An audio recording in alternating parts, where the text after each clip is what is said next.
ইট পাথরের নগরে দেখেন বায়ু কিভাবে দূষণ হচ্ছে।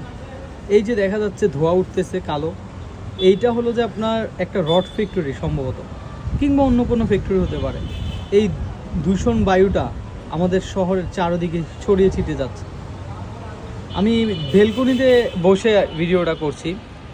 যারা গ্রাম অঞ্চলে থাকেন তারা কতটা শান্তির নিঃশ্বাস নেন একবার দেখেন। এই শহরে মানুষ আসে কেন?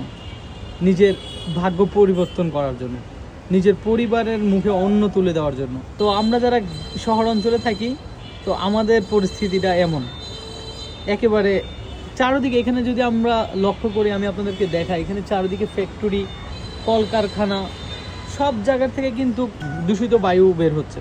আর আমরাও ধীরে ধীরে এইভাবে তিলে তিলে শেষ হয়ে যাচ্ছি। যারা শিশু এবং বৃদ্ধ রয়েছে তাদের কি পরিস্থিতি হয় একবার কি ভেবে দেখেছেন আপনি? এই জায়গাটা না, আমি যদি আপনাদেরকে একটু দেখাই, এই যে দেখেন এইখানেও কিন্তু ওই যে দেখা যাচ্ছে কিনা, আমি আপনাদেরকে একটু জুম করে আরও দেখাই। এই যে দেখেন, তাছাড়া মেয়াদ উত্তীর্ণ গাড়িগুলা থেকে তো আসলে প্রতিনিয়ত এই কালো ধোঁয়া বের হয়, যেটা আমাদের শরীর স্বাস্থ্যের জন্য খুবই ক্ষতিকর। এই এত দূষণের পরও আমাদেরকে কে টিকিয়ে রেখেছে জানেন?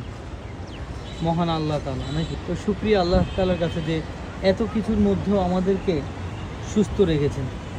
এই যে দেখেন ধোঁয়া কিভাবে বের হচ্ছে, কালো ধোঁয়াগুলো মিশে যাচ্ছে আকাশের সাথে, বাতাসের সাথে, আর সেই সাথে সাথে আমাদের শরীরে।